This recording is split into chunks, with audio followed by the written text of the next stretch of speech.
This is a really important concept that I really wanted to bring up because I feel as if, in my experience in life so far, it has been a super crucial lesson that I've learned. And it's not always the most easiest thing to embrace. But I want to share this quote by Eckhart Tolle that kind of helped me understand this concept and also integrate what it really means into my own life. The quote is, "If I accept the fact that my relationships are here to make me conscious instead of happy, then my relationships become a wonderful self-mastery tool that keeps me realigning with my higher purpose for living." Another way to kind of look at this concept would be by going by the quote, which is also really beautiful and really, I feel like, important. "We are all just walking each other home." And that's just by Rumi, or Rumi, however you want to pronounce it. So I believe in this concept so much, and I genuinely believe in Eckhart Tolle's concept that my relationships, or the people that I meet, just people in general, are meant to be a tool to make me more conscious and more aware and realign me, or to walk me home, which is basically to help me wake up from this dream of suffering that I'm going through, and that, everyone is going through the dream of life. In my own life, I've experienced this so much. My own relationship with other people has been very dark, and because of that, I've actually had no choice but to wonder, how can I use people? Not use them in a selfish manner, but how can I perceive the relationships and the interactions and the relationships that I've had in a manner that makes me understand that they were here for a higher purpose than whatever ego bond there was, than whatever power trip there was. Because simply the ego, I believe, wants everything to be very selfish, wants everything to be based off, what can I gain from this person, from this relationship? How can this person make me feel good? How can this person add to my life? How can this person be of some sort of source of ego boost, money, validation, dopamine high? How can this person be that? And unfortunately, relationships can be very toxic, because when it comes to the ego wants what it wants no matter what. And what the ego wants is not only it's not only egotistical, but it can be so selfish that it's hard to recognize that our relationships are not always very loving. They're not always love-based. Even being in romantic and intimate relationships, especially intimate and romantic relationships, there can be so much pain and suffering simply because both egos want what they want, and they will go head to head, whether we're conscious of it or not, to get what they want. It's a really hard concept sometimes to develop in your brain, because we all, as human beings, we want to connect. We want to connect with the people around us. We want to connect with the world. We want relationships. We want to have friends. We want to be cool. We want to have boyfriends and girlfriends and do fun things. And honestly, I do believe truly that connection is a huge part of life. I believe that we are all one underneath our bodies and our identity. So therefore, how could we not? But because we are all one, it can be really, really tricky when we tend to focus on our relationships from the point of view of our ego or our body or our identity. So instead of it being, we're all one soul, split apart, it's going to be me and then you. And this separation is what causes relationships to be so hard, and for there to be so much pain, suffering, and toxicity when it comes to relationships and connections and just how things are. I think about sometimes just the amount of violence that is in the world. If people knew that, you know, we are all, it's all one thing. Underneath everything, we're all the same thing. How could anyone ever want to hurt another human being? Because we would all be directly conscious that this other person is actually just me in another form. But as deep as this topic is, I just think it's super important to remind ourselves how much other people are really actually here to help us evolve. And actually, the most painful types of situations that we can have, in the most painful types of interactions that we can have, and the most horrible breakups that we can have, are actually the types of experiences we're gonna have that are gonna allow us to evolve and to be a better person and to know and learn how to love more. I want to bring up this example in my own life, and this is an example I've had with guys, a lot of guys. When it comes to certain relationships with guys, I have recognized that through painful breakups or painful experiences that I've had with men, it has been easy for me to be very upset with the guy, to feel less than, to feel insecure, and then to also just feel so angry and so resentful at the guy. But I've almost seen that, like, my brain has evolved in a manner to where nowadays I want to just look at this situation where, like, after I get all angry and all resentful and, like, cry about it for a few weeks or whatever, because I do cry about it, like, I do cry. Like, I can get really upset, really insecure, but lately I've noticed that my brain will do this, right? And it's great. But then it comes to almost a calm state where it recognizes that actually I love this person. I am just grateful that this person exists. Like with a recent guy, I was just thinking, like, after the last time we saw each other, I was thinking, I'm just grateful that this person exists. Like, I'm just grateful that this person exists. I'm grateful that they're out in the world and they're existing. I'm just grateful that a person like them exists. I'm just grateful that I got to meet them. I'm grateful that we crossed paths. Like, no selfish energy. I'm just grateful for this person to literally have had an existence. And I've never experienced this type of feeling before, where it's like, I don't care if they talk to me anymore. I don't care if they come back. I don't care if they date 400 girls. I don't care, because I'm just glad that they existed at all. And something that this showed me was this form of love that I've never experienced in my life. This form of, like, wow, like, this must actually be what it's like to love another human being. If you think about it from your own life and your own examples and your own existence, you can probably see that the most painful experiences you've had with other people have somehow evolved you to a state of deeper strength.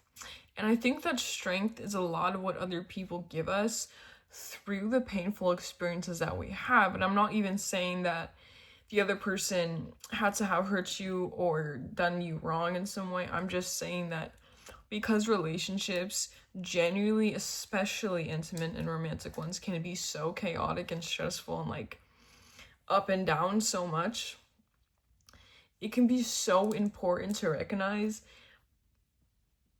and to remember that usually after all the pain and resentment and tears are gone, that there's usually a relief and a resilience that gets inputted into you and probably the other person that allows not only you both to move on from the experience, but you to be a better person, like to be a better version of yourself. It seems like the worst breakup that you've ever been in. And when it was over, there was a sort of opening within your mind and with your heart that it's like, not only did you get relief from the pain that you felt, but you became a better version of yourself, whether you realize it or not, but I hope you did. This journey of life is a long one. And throughout it, we meet person after person after person. We have relationship after relationship. We have all types of relationships. We have acquaintances. We have boyfriends, wives, children. I don't know. You name it. We all have relationships. And a lot of traumatic ones. And a lot of traumatic things happen to us. I think about a lot about the trauma that we can go through too, like say if we had like an abusive, you know, parent or someone that abused us or like some sort of traumatic situation. I think a lot about it is just like somehow the only way that we can really heal from these types of experiences is by learning how to see this as a lesson, as learning how to see this experience as a growth opportunity, as seeing, learning how to see this experience in how can I become more loving through the situation. And as fucking crazy as it seems, I know it damn well from my own experience in life, it's crazy to have someone abuse you or traumatize you in some way and then think to yourself, oh, I'm gonna become more loving. Actually, usually what we want to do because of our egos and our identity and just because we're human is we want to shut down and we want to become less loving. And I know all too well that that is exactly the case, is that trauma makes you less loving and less trustworthy, less trusting of the world and people around you. But if we can learn how to heal our trauma, as I've talked about in previous videos, see my very first video, we are here to evolve. Life is about all about evolving. If we can begin to take this trauma that happened to us and we can begin to heal, we can begin to have a sort of love for the person that traumatized us. Simply because if we had not been traumatized in the first place by this person, there would have been no reason for us to heal. And if there was no reason for us to heal, we would have not done any inner mental, emotional, and spiritual work to heal. And we would have not evolved in any sort of manner. Think about it. The worst types of things and traumas and experiences that happen to us actually are the things that help us grow the most. And when you are growing, you're usually growing in love. I believe that love is the ultimate factor of basically all life. I believe that it's the ultimate end result. How high can you get in life? How much can you evolve? How much can you grow? How much can you perceive things to a state of love? When you begin to perceive things, when you begin to perceive people as opportunities of not just growth, but of connection to the world around you and connection to life and connection to the universe, your mind and heart will expand so much that it is actually crazy. Because the people around you, the relationships that you have are so much more than your ego, your identity, your human self would ever let you to know. And so if we can take a look behind the curtain of what is happening, I truly believe that we can begin to notice that the people around us are literally God in a human form that are simply here to help us evolve to higher and higher states. And these states, I believe, all evolve to love. People are going to test you throughout your entire life. People are going to come in weird forms. There's going to be people you don't like so much. There's going to be people that you are scared of. There's going to be like those people that you're like, that person's like weird. That person's a loser. I would never hang out with them. People are going to be colder than you. That you're going to be like, oh, like I'm intimidated by this person. You're going to love people. Like you're going to have crushes on people. You're going to want to marry people. You're going to be heartbroken by people. You're going to experience throughout a human life, like you experience basically people after people after people after people after people after people. Like this is what it is. Like, and I just think that it's ever a shame that we should ever recognize or think, or we should ever hold resentment in our heart for too long towards a particular being. Not only that, is that we should ever fail to recognize the absolute godliness that is embedded within the people around us. And it's more so that it's kind of harder to do when we haven't really recognized the godliness within ourselves. But again, I think that comes with a lot of learning to heal our past traumas, and learning to nurture a sort of self-love to the point where you can't not love another person. The more that you can nurture your self-love, the more that you can heal through whatever resentments and angers and burdens and grief that you hold within your psyche and your body and your soul, the more that you do these things, the more that you can look at another human being and accept them for what they are. And what they are is just so much grander on any sort of level than you could ever imagine. Your perception of reality can expand. I'm telling you, like, firsthand experience, your perception of reality can literally expand to a point where you do not see other people as other people. They will literally become a reflection of you, in a sense, to where you can literally utilize any experience you have with another person as, how can I get closer to love? How can I evolve? How can I grow? And how can I just be a better person? I also noticed that a lot of depression that can come in life, as someone who has suffered from severe and clinical depression for many years, and still sometimes suffer from depression, is that a lot of depression is simply caused by thinking that there's not much going on in life, by feeling like life is small, by feeling closed in. Like, think about it, when you're depressed, there's like nothing around you that's really making you feel anything. It's like, there's nothing here, life is boring, life's depressing, this sucks. But then you start to think about it, like, if you can learn to expand your perception about people to a point where you're like, oh my God, like, there's so many beautiful opportunities around me. Like, people don't have to just be people. And I know that it's so hard to like see this, but I genuinely want to just put this idea out there, so maybe it can help expand your brain a little bit, that like, God shows up in so many forms. And if you don't believe in God, just think of like love. Okay, you believe in love. Like, love shows up in so many forms, like literally.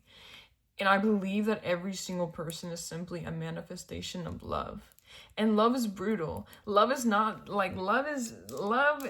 this little red heart Valentine's Day sort of romantic concept that we want to believe it is. Our ego wants to believe it is. It's not. Love is fucking brutal. And I genuinely believe that love comes in so many more forms than we could ever know. But I do know damn well that love comes in the form of other people. And when you experience another person, if you can just believe, even if it's just like the crackhead on the bus, and you're like, this person is like nothing, like you would think, right? Like, this person is just tweaked out on meth on the bus, and they smell, and this is whatever. Like, if you can learn to see that person as love to the point where you're like, oh, like, I'm judging this person. Like, go beyond your ego. Be like, I'm judging this person. I'm using this person to put myself on a pedestal so I can feel better in life. Be like, oh, like, I'm not as bad as that person. Like, I'll never be in that position. Like, if you can learn to view that tweaker right next to you as a form of love, you can actually literally evolve yourself again, because you're like, oh, like, literally I'm using this person as kind of like a way to make myself feel better about myself. And you never need to make yourself feel better about yourself by downing another person. So if you have a sort of experience, this is just like a really like basic example, but if you have an experience like this, you can learn to recognize that every single person around you is literally a stepping stone to a better life, to a better perception in your brain, and a better heart. Like, I believe that we all want to be good people, and we all want to love more, and we all want to have more things to love. And this is a perfect way to do that. It's also a really crucial thing is just to kind of like look at how you also treat people. Like, because of our own impatience and our own ego that's consistently stressed out about how we can live the best life possible and have all the things that we want, we tend to brush off people so much. And so it's really important that when we're experiencing other people, that we allow them to teach us how we can treat other people better, how we can actually connect with other people better. And connection is kind of like, again, I believe connection and love go hand in hand. These are like two of the words that we need to consistently have in our brain if we ever want to live a happy, healthy, and like evolving life. The more that you can have experiences with people, and the more that you can look them in the eye and recognize that they are nothing more than a literal another part of you. The same way that your hands are a part of your body, other people are just another part of you. The more that you can do this, the more you will expand. And I literally mean expand. The more you will live a life of so much more peace, because you're not just worried about you and what bills you have to pay and how you're going to be successful and how you you're thinking about a million things about your ego and like all this. Like, the more that you can know that other people are literally here as you in a different form, your life will expand so much. And when your life expands, it's so much harder to be depressed and stressed out and to feel like you don't have a purpose. The more that your life expands, the more your purpose expands. When you begin to see other people as you, the more you're going to want to have and develop a sense of purpose, because you're going to notice that, oh, these are my brothers and sisters. We are of the same blood, of the same fabric, and we are literally the same thing. And when you literally see this, it's going to be extremely hard for you to continue to only focus on all the fucking problems that you have in your life. And trust me, the more egoic someone's brain is, the more problems they literally have, because the ego, it can find a problem all day. It's never at peace. Like, the more egoic of a experience you have in your life, the more that you focus on your ego, which is your human self, your human identity, the more that you suffer. And this is like very basic kind of like Buddhism teachings, is that it's all attachment. Your attachment to things, your ego's attachment to things is what causes you suffering. But think about it. If you literally merge with other people around you and you become one, there's going to be less attachments for you to have, because you, yourself, your body, your identity, your life, and your mind will literally start to dissipate. Like, literally, like, kind of disappear. And as scary as that may sound, the more egoic your brain is, this might sound very scary, but the more that you surrender to this process, the more beautiful it is. And the more love you literally you don't even experience more love. You become more love. I speak not from any sort of teaching or whatever. I speak from personal experience. I struggled for fucking years to feel okay in the world. I struggled for years to come out of my fucking bedroom. I was a drug addict. I used to stay locked up in my bedroom doing drugs. I used to not see people for weeks on end. And this experience, when I came out of it, kind of like was like, whoa, like, I can't disconnect myself from the world anymore. And the more that I got sober and the more that I lived my life, the more I saw how much I actually needed people. And I went to rehab, and some of the people that I met were just so fucking amazing, just so kind-souled, just so like unique, that it literally opened my eyes to what actually connection with other people could be. And this simple experience just literally, like, I mean, rehab was like less than simple, but this experience, like, where I was like, damn, like, people are kind of fucking cool, like, literally opened my eyes to the fact that I want people in my life. I actually need people. Like, I'm not someone that cannot have connection in my life. Like, and the more that I recognized that, the more that I didn't just search for a connection, I cultivated connection. I told myself that I'm gonna connect with this person. I'm gonna connect with this person. I'm gonna wake up every day and do what I can to bond with another human being, and not just bond through like how can I get my needs met, but like how can I actually bond, like metaphysically, heart to heart, third eye to third eye bond. And through this experience and through all my experiences, it becomes more evident, especially because I'm like, obviously I'm still new at this process, like I'm not like some pro. Like the more that I don't do that, if there's times where I'm just like kind of like brushing someone off, like earlier, for example, my friend is on the phone, he's trying to talk, and I'm like scrolling on Instagram, and I'm like, oh, like the more that I like experience like connection and love with other people, the more that it becomes so much harder for me to do things like have my friend on the phone, even if he's like yapping about something, and I'm like, okay, well, you know, I don't even know what the hell he's talking about. Like he's telling me something, he wants to tell me something, he does talk a lot, and I'm scrolling on Instagram listening to him halfway. But the more that you start to like literally love other people, the more it's going to be impossible for you to scroll on Instagram or really do anything when your friend's on the phone talking. Another point I wanted to share is that I've done like kind of some research or just like heard some things about what are some things that people regret the most, like when they're dying? Like what are some of the top regrets that people have, or what are some of the things that people say that they're gonna miss most when they're dying? And one of the top thing is relationships. And this is just very much like, honestly, I remember the first time I heard this, like it was like through some like study they did, like really important popular study. I forgot where I saw it, but they did a study, right? And they asked people like, hey, like what are you gonna miss most when you die? And it was relationships. And I didn't believe it at that time. I did not believe that was a thing. But now I do. Now I fucking do. Now I literally look at the world with these like different, more and more to like a different set of eyes. Is that I want to feel like even right now, like we're literally just like talking. Like I'm not talking to a screen. We are bonding. I am you and you are me. And this quote too has always fucking stuck with me, is I am you and you are me.